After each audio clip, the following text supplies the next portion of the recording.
Olá, e aí, tudo bem? Bora decifrar a ciência por trás de quem a gente é? Hoje a gente vai mergulhar fundo no incrível código da genética. Sabe aquela história de ter os olhos da mãe ou o sorriso do pai? Pois é, todo mundo já se fez essa pergunta. É uma curiosidade que conecta todo mundo. E a resposta para isso tudo está em uma única palavra: genética.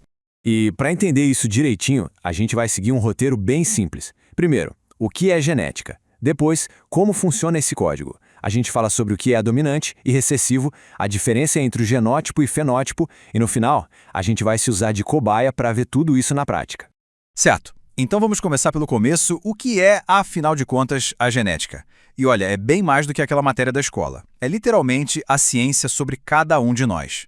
Basicamente, a gente pode pensar na genética como o estudo do grande manual de instruções da vida.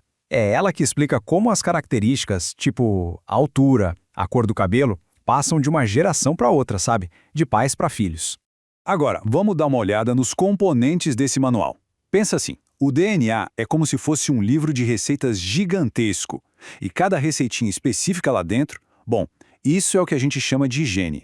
Então, o pulo do gato é entender que um gene é basicamente uma instrução. É um pedacinho do código que dá uma ordem tipo: ei, produza a proteína que deixa o cabelo cacheado ou faça a pigmentação para os olhos serem castanhos. Simples assim. E é aqui que a coisa fica interessante e a diversidade aparece. Se o gene é a receita para a cor dos olhos, os alelos são as variações dessa receita. Sabe? Uma versão para olho castanho, outra para olho azul, outra para verde. São as diferentes opções que a gente tem para cada característica. Essa imagem aqui mostra isso direitinho. Para cada gene, a gente herda duas versões, ou seja, dois alelos. Um que veio do pai e outro que veio da mãe. E para facilitar, a gente representa eles com letras. O alelo dominante ganha uma letra maiúscula e o recessivo uma minúscula. Ok, então a gente já sabe que existem essas duas versões, a dominante e a recessiva. Mas como é que elas interagem? Como o corpo decide qual delas vai aparecer? É aqui que a gente entende as regras do jogo. Uma forma bem fácil de pensar nisso é a seguinte: o alelo dominante é como se fosse uma voz bem alta. Se ele estiver lá, é ele quem vai ser ouvido. Já o alelo recessivo é uma voz baixinha, um sussurro. Ele só consegue se manifestar se não tiver nenhuma voz alta por perto. Ou seja, se os dois alelos forem recessivos. Beleza, agora a gente precisa entender uma diferença que é, crucial na genética, a diferença entre o que está escrito no código e o que a gente realmente vê do lado de fora.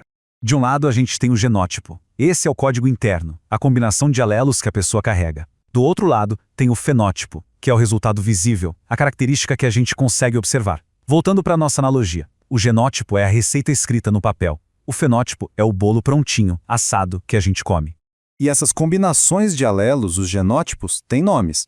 Se os dois alelos são iguais, tipo o azão-azão ou o azinho-azinho, a gente chama de homozigoto. Se eles são diferentes, um de cada, tipo azão-azinho, é um heterozigoto. Aqui está o ponto mais importante. Tanto o homozigoto dominante quanto o heterozigoto vão ter exatamente a mesma aparência, o mesmo fenótipo, porque aquela voz alta do alelo dominante vai sempre aparecer. E agora, chegamos na parte mais legal. Vamos parar de teoria e ver esse código em ação na prática, com características genéticas que a gente pode observar agora mesmo. Vamos começar com algo bem fácil de ver: covinhas. Sabe aquelas marquinhas no rosto ou no queixo? Então, algumas pessoas têm, outras não. E a razão para isso está lá nos nossos alelos. E aí, quem tem covinhas pode comemorar. Essa é uma característica dominante. Isso quer dizer que basta ter recebido uma única cópia desse alelo, de um dos pais, para ter as covinhas. Se não tem, é porque os dois alelos para essa característica são recessivos. Certo, próximo teste rápido. Dá uma olhadinha para as mãos agora. Tem pelos naquela parte do meio dos dedos, entre uma junta e outra? Pois é, isso também é pura genética. E adivinha, a presença desses pelos também é uma característica dominante. Incrível, né? Mesmo que seja só um pouquinho, se tem pelo ali, significa que existe pelo menos um alelo dominante no seu código para isso. E para fechar nossa autoanálise, vamos olhar para o dedo mindinho. Deixar a mão relaxada, espalmada. A última parte do dedo mindinho é retinha ou ela dá uma leve curvada para dentro, em direção aos outros dedos? Adivinhou? Outro traço genético. E pela terceira vez seguida, o dedo mindinho curvado é causado por um gene dominante. ter o mindinho retinho é, na verdade, a característica recessiva. Mas calma lá. Até agora, parece que a genética é sempre uma briga de um alelo ganhando do outro. Só que na realidade a coisa é bem mais complexa. Nem sempre é essa disputa de tudo ou nada. Um exemplo perfeito disso é a textura do cabelo. Pensa comigo. Uma pessoa pode ter o alelo para cabelo cacheado e outro para cabelo liso.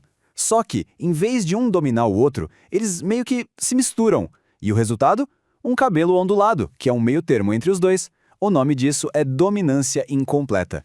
E isso nos leva à grande questão, né? Se características tão simples como essas estão todas escritas no nosso código, o que mais está lá dentro?